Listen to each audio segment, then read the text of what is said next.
Ici, nous allons parler d'un prophète hors du commun. Un prophète qui a marqué sa génération, qui a marqué des siècles, qui a marqué les temps, les époques, et qui continue toujours à faire parler de lui. Mais sauf que ce prophète, on a usurpé son titre. En gros, quand on dit usurpé, beaucoup de personnes sont venues mal intentionnées, ont usurpé, plagié l'histoire de ce prophète. Ils ont changé sa couleur, ils ont changé son histoire, ils ont changé son lieu de naissance et son nom, mais néanmoins, Loba est toujours glorifié, a permis néanmoins que l'histoire de ce prophète hors du commun soit néanmoins restaurée, soit mise à jour, en gros, ici. Donc, pour cela, on va aller dans la version authentique, la seule version. Nous allons parler de ce prophète, donc, un prophète dans la langue originelle qui est le Douala, qui veut tout simplement dire Mutopeda Mundi, donc celui qui parle de la part de l'esprit du Mundi. Ici, nous allons parler du prophète qui conduit les hommes au salut. Vous savez qu'actuellement, il y a beaucoup de formes de croyances, beaucoup de formes de dogmes, de doctrines, qui, certains disent que dans les religions à eux, on sait que j'ai déjà démontré que dans la précédente vidéo, que religion veut dire mentir, veut dire copier, ainsi de suite. La religion, c'est le mensonge en gros. Donc, certaines personnes vont dire qu'ils ont des prophètes, que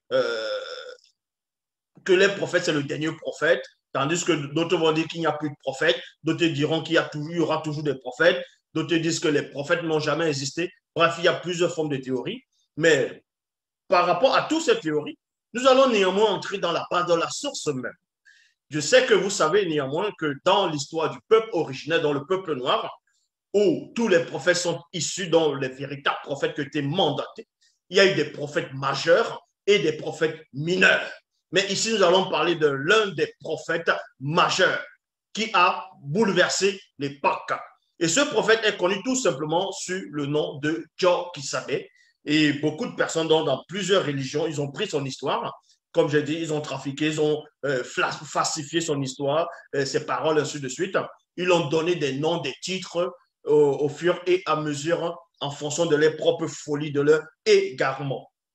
Donc ici, on va aller dans Essombe, chapitre 54, dont on va vous révéler qui est ce prophète ici. Donc, comme j'ai déjà dit, Djo Kisabe, comment il est venu, pourquoi est-ce que le titre dit qu'il est le prophète qui conduit des hommes, c'est-à-dire les hommes au salut. Dans Essombe 54, chapitre 4, il est dit ici, puisque les hommes sont tous des êtres de chair et de sang, virgule. Donc, on vous apprend ici, Essombe, dans les Bibles classiques, on l'appelle Paul de Tarse, dans Sol. Mais dans la vraie version, son vrai nom, c'est Essombe. Et c'était un noir. Il dit ici, dans ses écrits, dans ses épîtres, remplis du Mundi, ils vont entrer dans la révélation. Il va percer la révélation. Il va donner un mystère.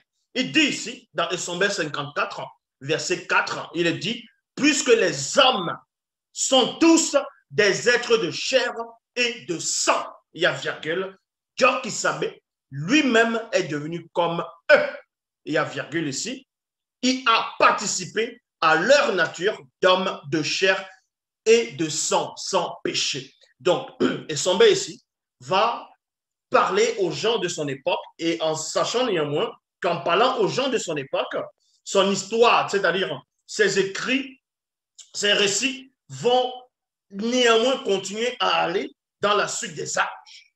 Donc, il apprend ici que tous les hommes qui sont nés dans le visible sont des êtres de chair et de sang. Est-ce que vous comprenez? Sont des êtres de chair et de sang.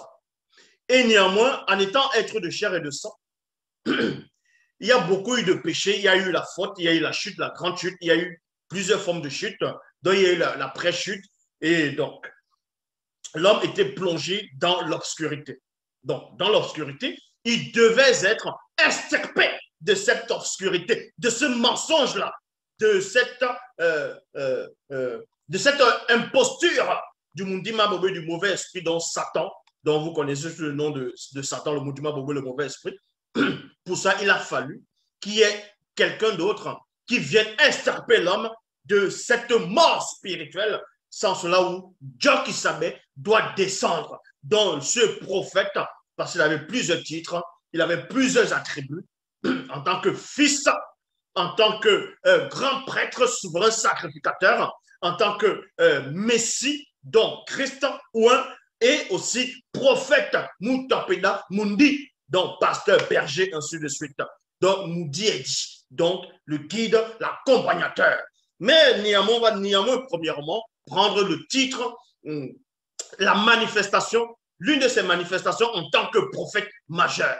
Donc, pour sortir l'homme, comme je dis, du mensonge, de la négativité, de la mort spirituelle, il a fallu que Dieu qui savait puisse se dépouiller, puisse descendre dans le visible.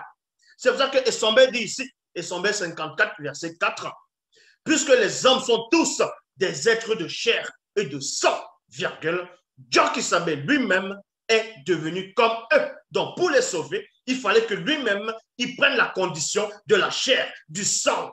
Est-ce que vous comprenez? D'un mortel, de quelqu'un qui meurt, qui va connaître la souffrance. Et on vous dit ici, il a participé à la nature d'homme de chair et de sang, sans péché. Mais la différence, c'est que Dieu qui savait, en tant qu'homme, dans le visible, certes, il avait des faiblesses. Il pouvait manger, il pouvait dormir, il avait soif, il avait faim, il était fatigué, il pouvait ressentir la peur, l'angoisse, ainsi de suite.